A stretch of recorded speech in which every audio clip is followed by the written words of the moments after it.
قل اتعلمون اللہ بدینکم، کہہ دیجئے ان اعرابیوں سے جو اپنے ایمان کا دعویٰ کرتے ہیں کہ ہم مومن ہیں، ایمان لا چکے، کہہ دو کیا تم اللہ تعالیٰ کو آگاہی دیتے ہو، اللہ تعالیٰ کو خبر دیتے ہو اپنے دین کی؟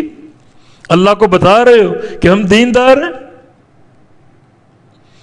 تم یہ سمجھتے ہو ہم نے اپنی زبانوں سے دیندار ہونے کا اقرار کر لیا تو یہ بات مان لی جائے گی؟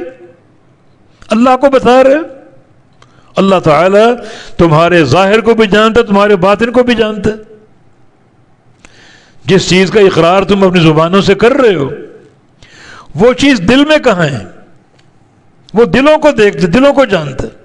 ان اللہ لا ينظر الى صورکم ولا الى اجسامکم ولا الى اموالکم ولکن ينظر الى قلوبکم واعمالکم۔ اس کی پہلی نظر تمہارے دلوں پر ہوتی، تو تم اللہ کو بتا رہے ہو کہ ہم دیندار ہیں، اپنے دیندار ہونے کی خبر اللہ کو دے رہے ہو، اللہ کو معلوم نہیں؟ تمہاری زبان کا دعویٰ کافی ہوگا؟ اللہ تعالیٰ تو تمہارے دلوں کو بھی جانتا ہے، تمہارے باطن کو جانتا ہے، اس لیے فرمایا کہ واللہ یعلم ما فی السماوات و ما فی الارض، اور اللہ جانتا ہے جو کچھ آسمانوں میں اور جو کچھ زمین میں ہے۔ آسمانوں کے اندر ہر شے کو وہ جانتا ہے، زمین کے اوپر، زمین کے نیچے، زمین کے اندر ہر شے کو جانتا ہے۔ جب اس کا ایسا علم ہے تو تمہاری اس قلبی کیفیت سے وہ آگاہ کیوں نہ ہوگا؟ تمہارے دل کے احوال کو کیوں نہ جانتا ہوگا؟ جبکہ زمین کے ایک ایک ذرے کو جانتا ہے، جو زمین کے اندر دفن ہو، نیچے ہو، ساتویں زمین کے نیچے اللہ جانتا ہے۔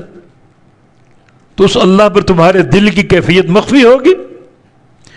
تم جو ایمان کے دعوے کر کے اللہ کو بتانا چاہ رہے ہو کہ ہم ایماندار ہیں، ہم ایمان لا چکے، نہیں، قابل قبول نہیں جب تک ساتھ دل کی تصدیق اور یقین شامل نہ ہو۔ اور اللہ جانتا ہے دلوں کے معاملے کو۔ اللہ کے بندو، یہ بات صرف اعرابیوں کے لیے نہیں ہے، ہم سب کے لیے۔ ہم سب اپنی قلبی کیفیت کا جائزہ لیں، ہمارے دلوں میں کیا ہے؟ جس اللہ نے ہمارے ایمان کو قبول کرنا ہے وہ اللہ ظاہر اور باطن کو جانتا ہے، ہمارے دلوں کا احوال اس سے پوشیدہ نہیں ہے۔ آسمانوں کو جانتا ہے، زمینوں کو جانتا ہے، ہر شے ایک ذرہ بھی اس سے مخفی اور پوشیدہ نہیں۔